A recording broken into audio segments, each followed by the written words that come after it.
Next video में atoms के बारे में पढ़ाई कर रहे थे हम, telling about your atoms. Atoms बनता क्या, तो देखिए दे मेटल्स का smallest part they have not freedom and they every times the reactions with the another's atom to atoms and they are made in molecules, so they are calling as atoms. But natures में अब जैसे हम जानते हैं कि atoms किन मौलिक कणों से मिलकर होता है, तीन फंडामेंटल्स पार्टिकल्स से मिलकर बनता है एटॉम्स, जिसको हम परमाणु कहते हैं। और परमाणु तीन मौलिक कण, मौलिक इसलिए कहा कि फंडामेंटल यानी बेस कण, फंडामेंटल जिसको हम कह सकते हैं फंडामेंटल पार्टिकल्स कह सकते हैं इंग्लिश में, उनसे मिलकर बनता है। और एक्चुअली कहा जाए तो ये बनता है PEN, पैन। एटॉम किससे बनता है, पैन से। P proton, protons, E electron,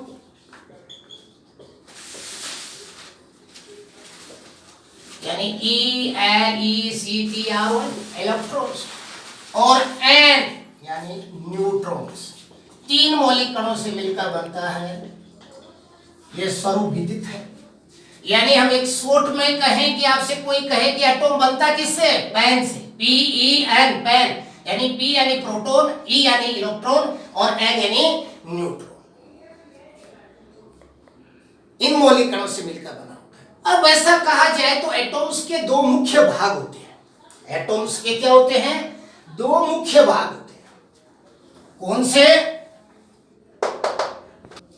atoms को हम गोल आकृति का मान सकते हैं, स्फेरिकल आकृति मान सकते हैं। अब मानने के पीछे कारण क्या है, जो चीज हमें दिखाई नहीं देती उसको हम शून्य मानते हैं।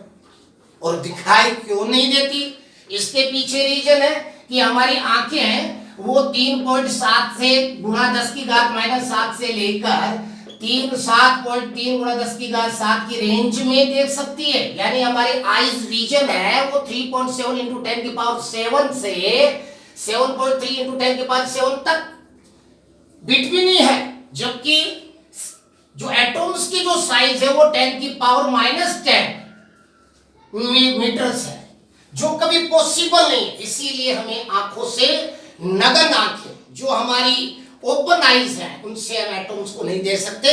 लेकिन एटॉम्स के जो भाग डिवाइड करें तो वो दो होते हैं, एक आउटर पार्ट, एक बहुत ही smallest, very very smallest part होता है जिसको हम नाभिक कहते हैं। इंग्लिश में इसको न्यूक्लियस कहते हैं,